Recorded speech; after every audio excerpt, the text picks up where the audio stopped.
एक ऐसा शहर जहां हजारों टूरिस्ट घूमने के लिए आते हैं।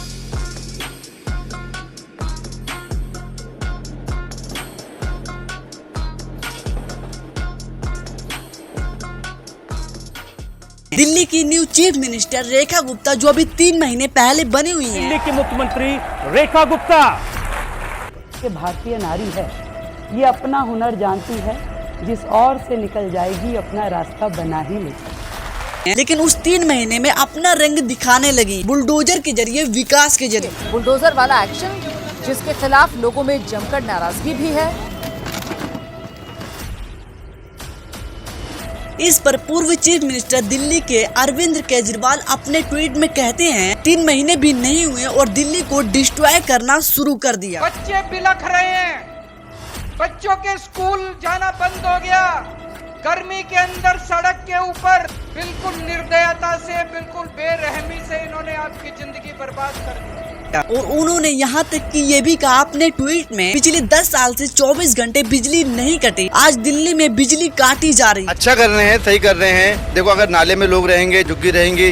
ये जमीन हिंदुस्तान की है, कोई नेता की नहीं, कोई सरकार की नहीं है। हमारे छोटे छोटे बच्चे कहाँ लेके जाएंगे उनको, जवान लड़कियां उनको कहाँ लेके जाएंगे हम लोग। क्या है पूरी कंट्रोवर्सी, चलिए आज की इस वीडियो में पूरी तरह से एक्सप्लेन करते हैं। दरअसल अभी 3 महीने पहले दिल्ली की new chief minister Rekha Gupta वहाँ की मुख्यमंत्री बनती हैं और वो कहती हैं अब दिल्ली के अंदर जो झुग्गी बस्तियां हैं उनको हम डेवलप करने का निर्णय लेते हैं। फिर हुआ क्या, वहाँ पर बुलडोजर आते हैं और बिना परमिशन के उनका घर तोड़ने लगते हैं और कहते हैं हमें गवर्नमेंट की तरफ से नोटिस मिला है झुग्गी बस्ती को डेवलप करने के लिए। और इसी बात पर वहाँ के रहने वाले बस्ती के लोग इस बारे में प्रोटेस्ट करने लगते हैं कि हमें बिना बताए हमारे घर तोड़े जा रहे हैं। लेकिन जब ये बात वहाँ की गवर्नमेंट तक पहुँचती है तो वो कहती है मैं एक झुग्गी बस्ती में आई हूँ जहाँ हम डेवलप करने के बारे में सोच रहे हैं और जो लोग इस सदमे में है कि हम उनका घर बिना उनके परमिशन के तोड़ रहे हैं तो ये बिल्कुल गलत है। हम झुग्गी कॉलोनी नहीं तोड़ना चाहते बल्कि उसे अब से अच्छे करने के लिए यहाँ की गवर्नमेंट 700 करोड़ रुपए का बजट रखा है। इसे और बेहतर बनाने के लिए नालियाँ, टॉयलेट, बाथरूम और बच्चों के खेलने के लिए पार्क, ये सारी सुविधाएं देने के लिए हम झुग्गी बस्ती में करोड़ों रुपए लगा रहे हैं। और उन्होंने यहाँ तक कि ये भी कहा कि यदि वहाँ के अधिकारी अपनी जिम्मेदारी निभाने में नाकाम रहे तो उनके खिलाफ सख्त कार्रवाई की जाएगी। लेकिन जब ये स्पीच हाईलाइट हुई तो वहाँ के सारे लोगों के अंदर एक अच्छी इमेज बन गई। लेकिन वहीं एक तरफ गाजीपुर जिला में एक शख्स अपने फोन नंबर से 112 नंबर पर कॉल करके धमकी दे रहे थे कि हम दिल्ली के चीफ मिनिस्टर रेखा गुप्ता को मारने का निर्णय लेते हैं। लेकिन जब पुलिस वायरलेस प्रोटोकॉल के जरिए उस नंबर को डिटेक्ट किया और सीधा उसके घर पहुँच गए और जब उस शख्स के ऊपर रिसर्च हुई तो पता चला वो शख्स नशा किया हुआ था और पुलिस उसे छोड़ देती है। इतना सब कुछ होने के बाद अब मुझे ऐसा लगता है कि दिल्ली अब डिस्ट्रॉय हो कर रहेगा। दिल्ली वैसे भी इतना ज्यादा पोल्यूटेड सिटी है और ऊपर से नई गवर्नमेंट बनी है तो हो सकता है आगे दिल्ली और भी ज्यादा प्रॉब्लम में चला जाए। अब दिल्ली में हजारों लोग इधर उधर से सफर करके आते हैं पैसे वगैरह कमाने के लिए। जब ऐसा ही होगा तो अब और इसके आगे क्या होगा, ज्यादा से ज्यादा 10-20 हॉस्पिटल बनवा देंगे, 30-40 स्कूल खुलवा देंगे। लेकिन असल में अगर देखा जाए तो इसे डेवलपमेंट नहीं कहते। इसके पहले जब अरविंद केजरीवाल दिल्ली के चीफ मिनिस्टर थे तो फीमेल्स के लिए बसेज फ्री थी।